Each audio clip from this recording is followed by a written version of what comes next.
யார் இந்த KPY Bala? Bala exposed. Bala வந்து ஒரு சர்வதேச கைக்கூலி. இவன் ஒரு ஸ்கேம். இவன் மாட்டோன்னு நினைச்ச வாங்கட அடிக்கலாம். ஆக்டர் பாலாவை பத்தி நம்மள பலருக்குமே கண்டிப்பா தெரிஞ்சிருக்க வாய்ப்பு இருக்கு. ஏன்னா இவரு கலக்க போவது யாரு ஷோல காமெடி பண்ணி ஃபேமஸ் ஆனதை விட கஷ்டப்படுற ஏழை எளிய மக்களுக்கு உதவி பண்ணது மூலமா ஃபேமஸ் ஆனதுதான் அதிகம். சோ இந்த ஃபேம் மூலமா இவருக்கு காந்தி கண்ணாடின்ற ஒரு படத்துல நடிக்க வாய்ப்பு கிடைச்சி அந்த படம் கூட சமீபத்துல ரிலீஸ் ஆகி மக்கள் மத்தியில நல்ல ஒரு வரவேற்பை இவருக்கு பெற்று கொடுத்துச்சு. இப்படி இருக்கிற நிலையில ரீசெண்டா இவரை பத்தி நிறைய நெகட்டிவான விஷயங்கள் சோசியல் மீடியா முழுக்க வைரலா பேசப்பட்டுக்கிட்டு வருது. அதாவது சீனியர் ஜேர்னலிஸ்டான உமாபதி அவர்கள் ரீசெண்ட் இன்டர்வியூ ஒண்ணுல பாலா ஒரு சர்வதேச கைக்கூலி, அவர் வாங்கி கொடுத்த ஆம்புலன்ஸ் எல்லாம் போலியானது, அதுக்கு இன்சூரன்ஸ் கிடையாது, அவர் பண்ற உதவி எல்லாமே ஒரு செட்டப், இவ்வளவு காசு அவருக்கு அமெரிக்கால இருந்து தான் வருது, அவர் கொடுக்கற வண்டிகளுக்கு எல்லாம் ஏன் நம்பர் பிளேட்டை மறைச்சு கொடுக்கறாருன்னு தெரியுமா, பிளாட் கட்டுறவனாலேயே ஹாஸ்பிட்டல் கட்ட முடியாது, அதுக்கு நிறைய ப்ரொசீஜர் இருக்கு, அப்புறம் எப்படி இவர் கட்ட முடியும். ஆக்டர் எஸ்கேவோட படம் வரும்போது வேணும்னே இவரோட படத்தை ரிலீஸ் பண்றாங்க. அப்புறம் இவர் பண்ற உதவிகளுக்கெல்லாம் பின்னாடி இன்டர்நேஷனல் லெவல்ல ஒரு டீம் இருக்கு. பாலா தமிழ்நாட்டுக்கு பேராபத்துன்னு இப்படி அடுக்கடுக்கா பாலா மேல உமாபதி பல குற்றச்சாட்டுகளை எடுத்து வச்சு பேசியிருக்காரு. சோ இந்த விஷயங்கள்லாம் வைரலாகவே இப்ப இதுக்கெல்லாம் ஆக்டர் பாலாவே ஆதாரங்களோட பதில் அளிச்சிருக்காரு. இந்த வண்டி தான் அண்ணன் கேபி பாலன் எனக்கு வாங்கி கொடுத்தது. இதை வந்து நிறைய பேர் என்ன சொல்றீங்க, வண்டி வந்து வாங்கி கொடுக்கல, பொய்யானது, நம்பர் பிளேட்லாம் மறைச்சிருக்காங்கன்னு சொல்றீங்க. இது வண்டி ஜெப்ட் நான் தான் ஓட்டுறேன், அண்ணன் எனக்கு வாங்கி கொடுத்த வண்டி தான். எவ்வளோ வன்மம் இல்ல.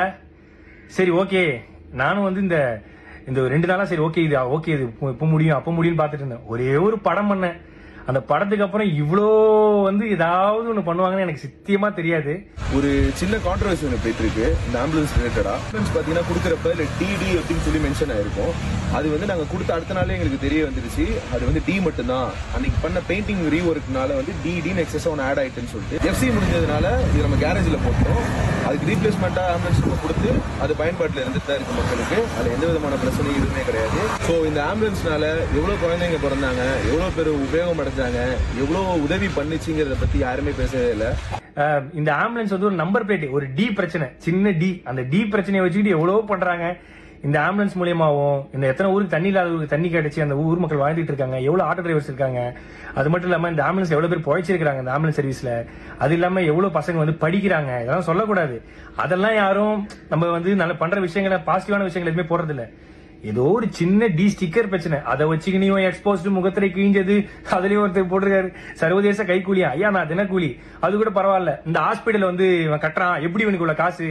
ஏங்க நான் ஈவென்ட் போறேன், நான் வந்து ஆங்கரிங் பண்றேன், நான் படம் நடிக்கிறேன், ஆட் ஷூட் பண்றேன், அதை தாண்டி நான் ஃபாரின் ஈவெண்ட்ஸ் போறேன். இதுலயும் வந்து இவருக்கு ஃபாரின்ல இருந்து யாரோ காசு தராங்க. யாருங்க காசு தருவா அந்த காலத்துல? என்கிட்ட ட்ரஸ்ட் கிடையாது, என்கிட்ட எந்த விதமான கிரவுண்ட் ஃபண்டிங் ஆக்டிவிட்டிஸ் பண்ற எதுவுமே கிடையாது. நான் சொந்தமா சம்பாதிக்கிறத மட்டும் தான், நான் டே நைட்டா ஓடி சம்பாதிக்கிறதா பண்றேன்.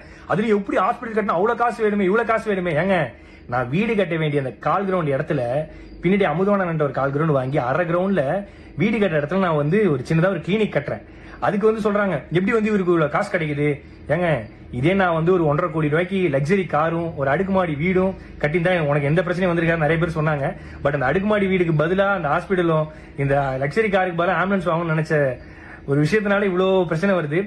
இப்ப கூட நான் வந்து எதுக்கு இந்த வீடியோ போறேன்னா, சரி ஓகே நேற்று இது முடிஞ்சிடும் நினைச்சேன்.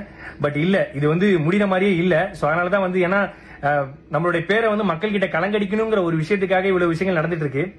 பரவாயில்ல, இப்ப நான் ஏன் வீடியோ போட்டேன்னா, இதை பார்த்து நிறைய மக்கள் வந்து நிறைய பசங்க வந்து ஐயோ இப்பெல்லாம் பண்ண இவ்வளவு பிரச்சனை இருக்குன்னு சொல்லிட்டு பின்வாங்கிட கூடாது. கடைசி வரைக்கும் அவங்களால முடிஞ்சது, ஏன்னா நம்மள பார்த்து நிறைய பேர் பண்ணிட்டு இருக்காங்க. உண்மையா வண்டி ரெஜிஸ்ட்ரேஷன் பண்ண புக்கு எல்லாமே இதெல்லாம் இருக்கு. அதுலயும் வந்து வீடியோ எடுத்து யூடியூப்ல போட்டு சம்பாதிக்கிறான். நான் வீடியோ எடுத்து இன்ஸ்டாகிராம்ல தான் போடுறேன். இன்ஸ்டாகிராம்ல போட்ட காசு கிடையாது. யூடியூப் சேனல் வச்சிருந்தா காசு. என் யூடியூப் சேனல் கிடையாது. ஆனா என்ன பத்தி தப்பா பேசி யூடியூப்ல போட்டுதான் ஒரு சிலர் காசு சம்பாதிச்சிட்டு இருக்காங்க சமீபமா. சோ நான் என்ன சொல்றதுன்னு தெரியல. பாத்துக்கலாம், எவ்வளவு வன்மத்தை தாண்டி வாழ வேண்டியதா இருக்குன்னு இப்பதான் தெரியுது. பிரச்சனை இருக்குன்னு தான் நல்லது பண்றோம், ஆனா நல்லது பண்றதுல ஒரு பிரச்சனை இருக்கான்னு கேட்டா என்ன சொல்றதுன்னு தெரியல. நன்றி. இந்த 2 நாளா நான் படுற கஷ்டத்துக்கு எல்லாத்துக்கும் நன்றி. ஆனா நீங்க பண்றதெல்லாம் பார்த்து நான் ஓட மாட்டேன். எனக்குன்னு மக்கள் இருக்காங்க, அவங்களுக்காக நான் கடைசி வரையும் ஓடுவேன். தேங்க்யூ.